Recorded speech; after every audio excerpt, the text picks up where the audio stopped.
Selamat datang di channel Alur Donghua. Sebelum menonton, silahkan subscribe, biar Mimin tambah semangat update-nya. Neter jiwa cacing. Hehe, karena kalian ingin tahu, aku akan memberitahumu. Apa yang disebut cacing hantu adalah kemampuan khusus dari suku 9 Neter. Anggota suku 9 Neter mampu mengekstraksi kekuatan jiwa orang lain dan memurnikannya menjadi cacing hantu, jelas lelaki tua berambut putih itu. Lalu menanamkan Nether Soul Worms ke dalam tubuh seseorang. Han Li bertanya dengan alis terangkat. Itu benar, cacing dapat menyerang jiwa seseorang dan mengendalikan tubuh, gerakan, dan bahkan pikiran mereka. Boneka yang dimurnikan dari Nether Soul Worms memiliki kualitas tertinggi.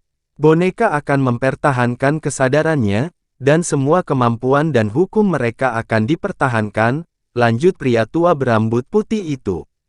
Begitu kata-kata ini diucapkan, ekspresi semua orang termasuk si Chuan Kong menjadi semakin tidak sedap dipandang. Wajah si Chuan Kong pucat saat dia berkata, sebenarnya ada kemampuan seperti itu. Jika memang begitu, aku lebih baik mati dengan menghancurkan Naschen Soul-ku daripada menjadi mayat berjalan. Hancurkan jiwa baru lahirmu. Kita belum berada di akhir baris. Apakah Anda rela bunuh diri? Magic Light berkata dengan dingin sambil melirik si Chuan Kong. Selama masih ada secercah harapan, aku tidak akan bunuh diri. Husan menarik napas dalam-dalam dan tersenyum pahit. Tidak heran suku 9 Neter mampu menguasai alam 9 Neter selama bertahun-tahun. Mereka memiliki sesuatu di lengan bajunya, kata Bai Lian sambil menghela nafas. Han Li tidak mengatakan sepatah kata pun. Matanya berkedip-kedip seperti sedang memikirkan sesuatu. Pria tua berambut putih itu sepertinya telah melihat melalui pikiran Han Li dan berkata, aku bisa merasakan betapa kuatnya jiwamu. Namun, bahkan tidak berpikir untuk menolaknya. Nether Soul Worms tidak akan bisa menghentikannya. Han Li melirik lelaki tua berambut putih dan lelaki bertelinga panjang itu dan bertanya, kamu sudah ditanamkan cacing jiwa Nether. Itu benar. Selain kalian berlima, semua orang di tingkat ke-9 telah ditanamkan dengan Nether Soul Worms. Mata lelaki tua berambut putih itu berkedip dengan keganasan seolah-olah kata-katanya telah menyentuh luka jauh di dalam hatinya. Dia kemudian menghela nafas dan berkata, selain menjadi boneka, apakah tidak ada cara lain? Han Li bertanya lagi, kami tidak lagi memiliki harapan. Jika kalian berlima tidak ingin berakhir seperti kami, yang terbaik bagi Anda untuk bunuh diri sekarang. Setelah Nether Soul Worm ditanamkan, Anda tidak akan dapat bunuh diri bahkan jika Anda menghendaki. Pria tua berambut putih itu mencibir. Terima kasih atas bimbinganmu. Han Li menangkupkan tangannya ke arah pria tua berambut putih itu dan tidak berkata apa-apa lagi. Si Chuan Kong, Husan, dan yang lainnya juga terdiam. Han Li terdiam sejenak. Kemudian dia menggelengkan kepalanya dan berhenti memikirkannya. Dia duduk bersila, menahan rasa sakit dari niat membunuh yang menyerang tubuhnya saat dia merasakan situasi di dalam dirinya. Dia menemukan bahwa dalam benaknya, lingkaran riak hitam beriak, memancarkan kekuatan pembatas yang kuat yang menyegel jiwa dan indera ilahi miliknya. Meskipun indera ilahinya disegel, dia masih bisa merasakan situasi di dalam tubuhnya. Dantiannya dipenuhi dengan benang hitam petir, tanpa meninggalkan celah. Pada saat ini, Naschen Soul-nya terjebak di tengah-tengah benang hitam petir yang padat, tidak bisa bergerak sama sekali. Hubungannya dengan Han Li juga terputus.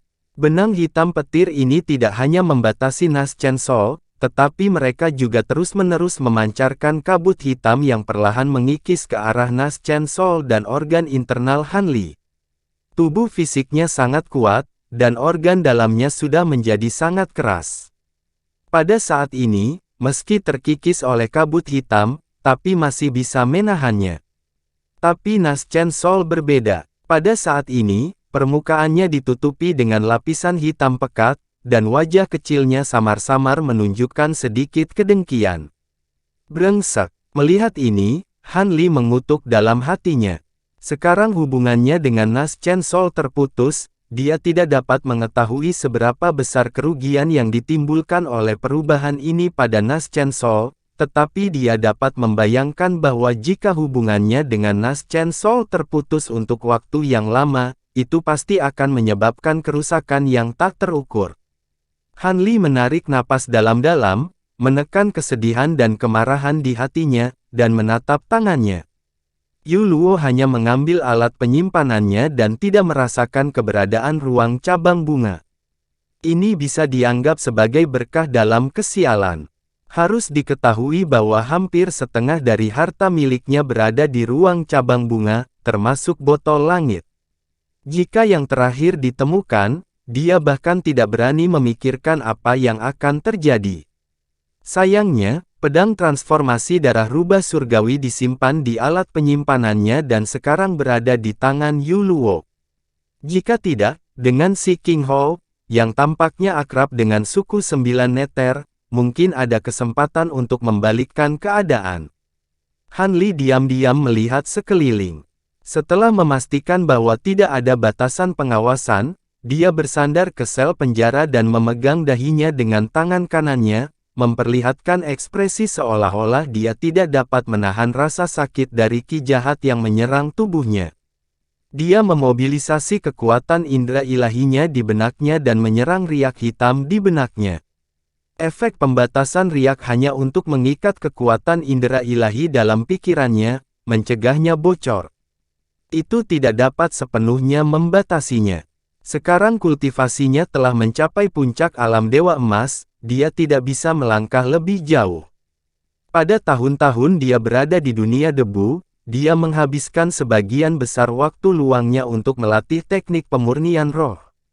Meskipun riak hitam adalah batasan yang sangat kuat, itu masih sedikit bergetar ketika Han Li menggunakan semua kekuatan indera ilahi untuk menyerangnya. Bekerja, Han Li bersukacita dan terus menggunakan kekuatan indera ilahi untuk menyerang riak hitam. Gelombang demi gelombang kekuatan indera spiritual berdampak pada riak hitam. Dalam sekejap mata, 2 jam berlalu. Riak hitam itu bergetar semakin keras, tetapi tidak menunjukkan adanya retakan. Wajah Han Li pucat. Kekuatan spiritualnya disegel, jadi menggunakan indera ilahinya untuk waktu yang lama merupakan beban yang sangat besar di tubuhnya. Namun, dia tidak bisa berhenti tidak peduli seberapa besar bebannya. Dia tidak tahu kapan Yin Luo akan datang. Mungkin Yin Luo akan dengan paksa menyuntikkan Nether Soul Worms ke dalam tubuhnya. Jika itu terjadi, tidak akan ada yang bisa dia lakukan. Karena itu, dia perlu melepaskan diri dari batasan di tubuhnya dan melarikan diri dengan segala cara. Setelah mengambil keputusan, Han Li menarik napas dalam-dalam dan terus menggunakan kekuatan indera ilahi untuk menyerang segel. Segera, 2 jam lagi telah berlalu, dan batasan riak hitam di benaknya akhirnya mengendur di bawah serangannya yang tak kenal lelah. Han Li bersukacita dalam hati. Dia sekali lagi menggunakan kekuatan indera ilahi untuk menyerang batasan riak hitam. Riak hitam bergetar hebat, terutama di pusat tempat jiwanya berada. Nyanyian pedang mental, mata Han Li berbinar, jiwa dalam pikirannya tiba-tiba melintas. Cahaya kristal keluar darinya dan berubah menjadi gambar pedang kristal buram yang menebas di tengah riak hitam. Dengan suara retakan kecil muncul pada batasan riak hitam. Pedang akal ilahi terbang keluar darinya dan memasuki ruang bunga. Setelah pedang indera ilahi terbang, riak hitam tiba-tiba melintas, dan retakan itu langsung menutup, kembali ke keadaan semula. Han Li mengabaikan batasan riak hitam dan mengendalikan kekuatan indera ilahinya untuk memasuki ruang bunga. Di dalam ruang bunga, ada sosok humanoid emas yang memandang ke langit, itu tidak lain adalah Taois Xie. Tepat pada saat ini, seberkas cahaya turun dari langit dan berubah menjadi sosok buram Han Li. Apa yang terjadi, rekan Taois Han? Saya dapat merasakan bahwa hubungan kami tiba-tiba terputus, tanya Taois Xie. Banyak yang telah terjadi, dan ini adalah cerita yang panjang. Saya telah ditangkap dan kekuatan spiritual abadi saya telah disegel." Sosok buram itu memberi penjelasan singkat kepada Taois Xie tentang apa yang terjadi di luar. Taois Xie mahir dalam hukum petir, jadi mungkin dia punya cara untuk mendobrak batasan di tubuhnya. Hukum petir. Saya memiliki beberapa informasi tentang hukum ini dalam ingatan saya. Hukum petir adalah varian dari hukum petir, dan hukum petir saya berasal dari asal yang sama. Jadi ini akan berguna untuk Anda untuk melanggar batasan dalam dantian Anda. Namun, batasan dalam tubuh Anda diatur oleh makhluk dewa surgawi agung, jadi saya tidak yakin dengan kemampuan saya untuk memecahkannya, jawab Taois Xie.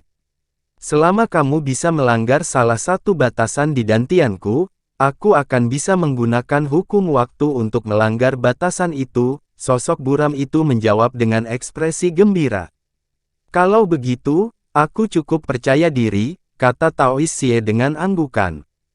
Kalau begitu aku harus menyusahkanmu untuk membuat beberapa persiapan di sini, rekan Taois Xie, aku akan segera mulai, kata sosok buram itu sebelum terbang menuju sudut kebun obat dalam sekejap.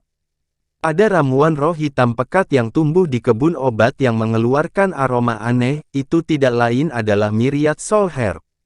Setelah mendapatkan ramuan ini dari si Chuan Kong, Han Li khawatir menyimpannya di dalam kotak batu giok terlalu lama akan mempengaruhi kekuatan obatnya, jadi dia memindahkannya ke ruang bunganya. Sosok buram itu mengangkat tangan, dan seberkas cahaya menyapu Myriad Soul Herb sebelum mencabutnya dengan ekspresi gembira di wajahnya. Syukurlah, dia telah menanam ramuan ini di ruang bunganya karena itu adalah sesuatu yang dia butuhkan saat ini. Dengan kekuatan rumput jiwa segudang ini, dia memiliki peluang 50% untuk memecahkan batasan riak hitam di benaknya dengan bekerja sama dengan bagian luar. Selama batasan dalam pikirannya dipatahkan, dia akan dapat meminjam kekuatan Taois Xie untuk mematahkan batasan di dantiannya. Dengan mengingat hal itu, sosok buram itu meraih Myriad Soul Herb dan baru saja akan terbang ketika ekspresinya tiba-tiba menjadi gelap, dan dia berhenti di jalurnya. Tepat pada saat ini, sosok berjubah hitam perlahan melayang keluar dari penjara tingkat 9, itu tidak lain adalah Yin Qi. Brengsek, Han Li mengertakkan gigi dan menundukkan kepalanya. Pria tua berambut putih dan yang lainnya terkejut melihat Yin Qi muncul. Tubuh Yin Qi bergoyang, dan di saat berikutnya, dia muncul di depan sel Han Li, menatap Han Li dengan cahaya terik di matanya. Hati Han Li tenggelam saat melihat ini, dan dia perlahan bangkit. Apakah dia akan gagal pada saat terakhir? Sebelum Han Li memiliki kesempatan untuk berpikir lebih jauh, Yin Qi melambaikan segel tangan, dan batasan pada pintu sel menyala sebelum terbuka dengan sendirinya. Dia melangkah masuk, lalu melambaikan tangan di udara. Petir hitam melintas di tanah, dan dua telapak petir hitam raksasa berukuran sekitar 10 kaki muncul dari udara tipis, menyambar tubuh Han Li dan memenjarakannya dengan kuat. Han Li merasakan udara di sekelilingnya menegang, dan dia langsung tidak bisa bergerak. Si Chuan Kong dan yang lainnya terkejut melihat ini. Kamu ingin memurnikanku menjadi boneka serangga jiwa kegelapan. Han Li tidak berusaha melawan, dan dia memandang Yin Qi sambil perlahan bertanya. Oh, sepertinya kamu sudah tahu. Itu menyelamatkanku dari banyak masalah. Karena itu, Anda dapat mengolah hukum waktu, jadi Anda juga berbakat. Di masa depan, ikuti saja saya dengan jujur dan bekerja untuk saya. Secara alami, saya tidak akan memperlakukan Anda dengan buruk. Yin Qi tersenyum tipis dan mengangkat tangannya. Sebuah bola hitam terbang keluar dari jarinya. Itu memadat dan berubah menjadi manik oval hitam pekat. Ada lingkaran pola roh perak pucat di permukaan. Itu tampak seperti telur serangga. Yin Qi memberi isyarat. Pola roh di permukaan telur serangga hitam berkedip dan menggeliat dengan cepat. Tidak lama kemudian, serangga hitam seukuran ibu jari perlahan keluar. Serangga aneh ini tampak seperti siput dengan puluhan tentakel dengan panjang berbeda. Wajahnya diselimuti cahaya hitam, samar-samar menampakkan wajah manusia, sekitar 80% mirip dengan Yinchi. Itu terlihat sangat aneh. Serangga jiwa neter. Han Li memandangi serangga hitam aneh itu, dan pupilnya tiba-tiba menyusut. Wajahnya langsung menjadi sangat jelek. Jangan mencoba untuk menolaknya. Dengan patuh biarkan itu melekat pada jiwa ilahimu. Proses ini sebenarnya sangat luar biasa. Nikmatilah. Yinchi berkata dengan dingin dan sekali lagi memberi isyarat. Serangga neter Soul terbang lalu mendarat di alis Han Li. Dengan cepat menembus ke dalam tubuhnya. Visi Han Li menjadi gelap. Ada rasa sakit yang tajam di kepalanya seolah-olah paku besi panas dipaku ke otaknya. Dia mengeluarkan erangan teredam. Tubuhnya bergetar seperti saringan. Serangga jiwa neter dengan cepat memasuki pikirannya dan segera mengebor jiwa ilahinya. Pesona riak hitam di benaknya sepertinya tidak berpengaruh padanya. Dalam sekejap, itu melewatinya. Tidak lama kemudian, ia datang ke laut jiwa ilahi Han Li. Di bawah sinar cahaya di permukaan laut, Divine Soul Little Man dengan cepat muncul. Fitur wajahnya tidak berbeda dengan Han Li. Jangan pernah berpikir untuk menempel padaku. Nyanyian pedang. Pria kecil jiwa ilahi meraung. Tubuhnya berkelebat, dan bayangan pedang kristal terbang keluar, menebas serangga jiwa neter. Serangga jiwa neter dengan mudah terpotong menjadi dua, lalu meledak dan berubah menjadi dua awan gas hitam.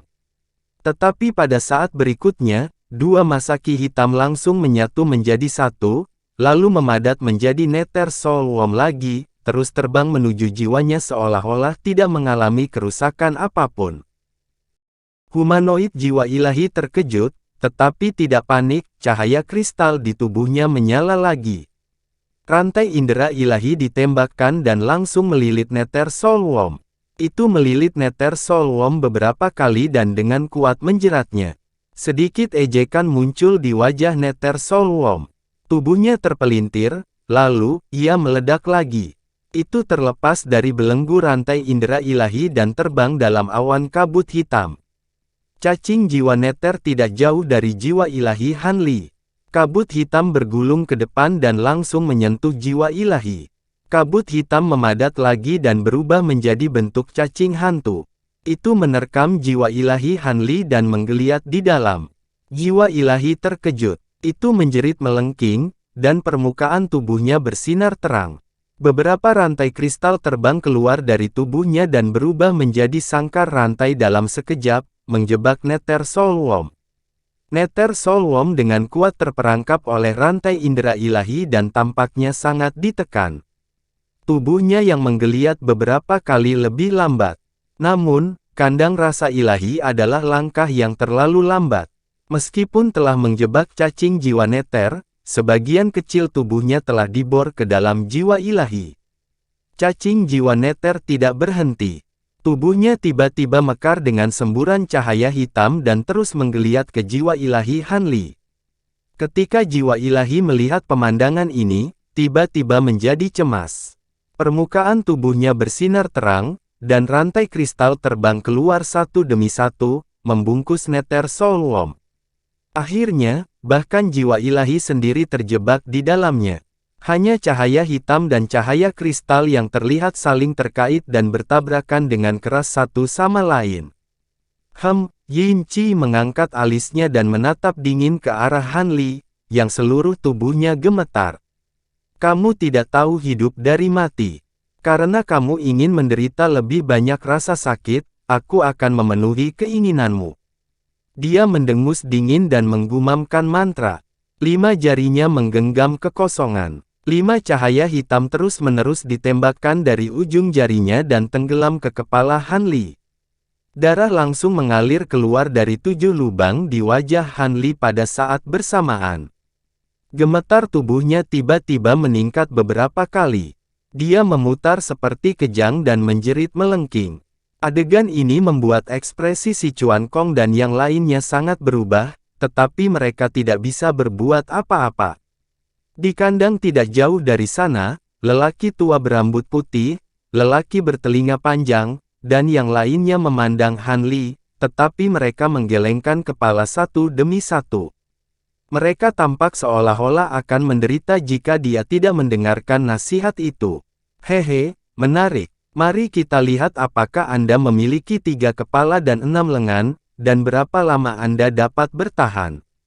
Wajah Yin Qi mengungkapkan kesenangan tirani. Tidak hanya tidak berhenti, tetapi cahaya hitam yang dipancarkan dari kelima jarinya menjadi lebih tebal. Setelah 1/4 jam penuh, Yin Qi berhenti. Pada saat yang sama, itu memberi isyarat dan melambai. 2 tangan besar guntur dan kilat yang menangkap Han Li melintas lalu menghilang. Pada saat ini, setengah dari tubuh Han Li memar, dan dia mengalami koma. Tangan besar guntur dan kilat menghilang, dan dia tiba-tiba jatuh pingsan di tanah. Dia tidak bergerak, dan napasnya sangat lemah. Sepertinya dia mengalami cedera serius. Kamu tidak tahu apa yang baik untukmu, Yin Qi mencibir. Itu berbalik dan berjalan keluar dari sel Han Li, dan menatap si Chuan Kong yang ada di sampingnya. Si Chuan Kong melihat situasi Han Li, dan dia merasakan hawa dingin di hatinya. Ketika dia melihat Yin Qi menatapnya, kulitnya tiba-tiba berubah. Sosok Yin Qi melintas, dan langsung menembus batasan di sekitar sel si Chuan Kong. Itu muncul di dalam-dalam sekejap, dan mengangkat tangannya lalu melambai. Dengan suara gemuruh, 2 tangan besar petir hitam muncul dari udara tipis, dan meraih tubuh si Chuan Kong. Kesabaran Yin Qi sepertinya telah habis oleh Han Li. Itu tidak mengatakan sepatah kata pun, dan meraih kepala si Chuan Kong dengan telapak tangannya yang besar. Cahaya hitam di telapak tangannya bersinar terang, dan meresap ke dalam tubuh si Chuan Kong. Kulit si Chuan Kong sangat berubah, dan dia segera menjerit melengking. Darah menyembur keluar dari lubangnya. Setelah 1/4 jam, Yin Qi melepaskannya. Si Chuan Kong sudah kehilangan kesadaran, dan tubuhnya jatuh lemas ke tanah. Itu tidak bergerak sedikit pun.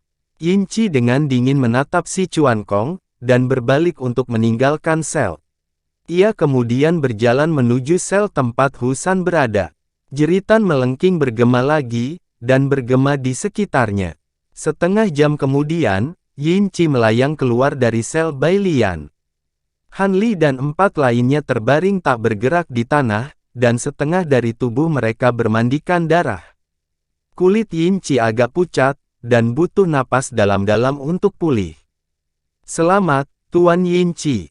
Anda telah mendapatkan 5 boneka bagus. Pria berjubah abu-abu itu tiba-tiba muncul, dan berkata dengan ekspresi tersanjung di wajahnya. Kelima orang ini sangat berguna bagiku. Yin Chan, kamu harus menjaga mereka dengan hati-hati. Jangan membuat kesalahan. Pria berjubah abu-abu menasihati dengan senyum di wajahnya. Jangan khawatir, Tuan Yin Qi. Aku tidak akan mengendur. Pria berjubah abu-abu itu buru-buru berjanji. 5 orang ini telah ditanamkan cacing jiwa neter, dan akan memakan waktu 100 hari bagi mereka untuk sepenuhnya menyatu. Ketika mereka bangun, segera bawa ke istana Yin yang mendalam, dan jangan biarkan orang lain datang berhubungan dengan mereka. Sosok Yu Luo muncul di benak Yin Qi, dan dia memperingatkan lagi. Tatapan pria berjubah abu-abu itu berkedip, dan dia segera mengangguk setuju. Kemudian, dia bertanya dengan wajah penuh perhatian, bawahan ini mengerti. Tapi Tuan Yin Qi, Anda terus menanamkan 5 cacing jiwa neter. Apakah tubuh Anda baik-baik saja? Tidak apa-apa, aku hanya menghabiskan sebagian dari sumber energiku yang sangat buruk. Aku akan bisa pulih setelah istirahat. Jika Anda melakukan ini dengan baik, saya secara alami akan membalas Anda, kata Yin Qi, dan sosoknya melintas, lalu menghilang ke udara tipis. Sepertinya dia sedang terburu-buru untuk memulihkan diri. Pria berjubah abu-abu itu buru-buru membungkuk untuk mengucapkan terima kasih, dan baru berdiri setelah beberapa saat. Dia melirik Han Li dan yang lainnya, dan mencibir. Kemudian, dia berbalik dan berjalan keluar, tetapi dia hanya mengambil beberapa langkah ketika dia tiba-tiba berhenti. Dia melihat sosok merah dan halus berjalan turun dari tangga lantai 9. Itu Yuluo. Nona Yuluo, kenapa kamu punya waktu untuk datang ke Serene Prison? Maaf aku tidak menyambutmu dari jauh. Pria berjubah abu-abu itu sedikit terkejut, dan kemudian, senyum cerah muncul di wajahnya, dan dia pergi untuk menyambutnya. Apa, tidak bisakah aku datang ke Serene Prison? Yuluo meliriknya, dan berkata dengan acuh tak acuh. Tentu saja tidak, Nona Yuluo telah datang ke Serene Prison, dan aku dengan sendirinya menyambutmu. Ekspresi pria berjubah abu-abu itu berubah, dan dia berkata dengan sedikit ketakutan. Yuluo mendengus, dan berjalan masuk. Nona Yuluo, mengapa kamu datang ke sini? Pria berjubah abu-abu itu buru-buru mengikuti, dan bertanya dengan hati-hati. Yuluo mengabaikan pria berjubah abu-abu itu, dan berjalan masuk sendirian. Segera, dia berhenti di depan sel Hanli dan yang lainnya. Pria berjubah abu-abu itu mengingat apa yang baru saja dikatakan Yinchi, dan ekspresinya sedikit berubah. Tuan Yinchi benar-benar tidak tahu bagaimana bersikap lunak. Bahkan jika dia ingin memurnikan 5 orang ini menjadi boneka, dia tidak harus begitu kejam. Supervisor Yin Chan, bukankah begitu? Yuluo melihat penampilan Hanli dan yang lainnya, dan menghela nafas. Dia berbalik untuk melihat pria berjubah abu-abu itu, dan berkata dengan senyum manis. Pria berjubah abu-abu itu hanya menanggapi, dan sepertinya dia tidak berani berbicara tentang Yinchi di belakang punggungnya. Yuluo mengangkat tangannya yang seperti batu giok, dan dengan suara ringan, cahaya redup keluar dari ujung jarinya, lalu terbelah menjadi 5, dan langsung menembus batasan di sekitar sel, dan terbang ke dalam. Nona Yuluo, kamu ingin? Ekspresi pria berjubah abu-abu itu sedikit berubah, dan dia tidak bisa menahan diri untuk tidak melangkah maju. Yuluo membuat tanda dengan tangannya, dan 5 cahaya redup tiba-tiba menyala, dan berubah menjadi 5 tentakel yang ramping dan lembut. Mereka sedikit memeriksa alis Hanli dan yang lainnya, lalu segera menarik kembali. Melihat ini, ekspresi pria berjubah abu-abu itu santai. Tampaknya Tuan Yinchi hanya dengan paksa memasukkan cacing jiwa neter ke dalam jiwa dewa 5 orang. Meskipun mereka juga dapat disempurnakan menjadi boneka, akan membutuhkan waktu lama bagi cacing jiwa neter untuk menyatu dengan jiwa dewa mereka. Saya memiliki beberapa pil jiwa yin surgawi di sini. Beri mereka 1 setiap hari, dan itu akan sangat mengurangi waktu yang dibutuhkan untuk menyempurnakan boneka. Yuluo membalik tangannya, dan mengeluarkan botol batu giok hitam, dan melemparkannya ke pria berjubah abu-abu itu. Ada jimat hitam yang menempel di mulut botol batu giok, dan gelombang kekuatan jiwa murni masih dipancarkan dari botol itu. Pil jiwa yin surgawi. Ekspresi pria berjubah abu-abu sedikit berubah. Pil ini adalah pil terkenal di ras 9 neter, dan bisa menyembuhkan kerusakan pada jiwa dewa. Itu juga efektif untuk kultivator dewa agung, dan sangat berharga. Pria berjubah abu-abu itu juga sangat iri. Awalnya, Hanli dan yang lainnya membutuhkan sekitar setengah bulan untuk bangun, tetapi dengan sebotol pil jiwa yin surgawi ini, mereka mungkin akan bangun dalam waktu kurang dari 5 hari. Tapi mengapa Yuluo mengeluarkan pil berharga seperti pil jiwa yin surgawi untuk membantu Yin Tricosantes memurnikan boneka? Pikiran pria berjubah abu-abu itu sejenak bingung.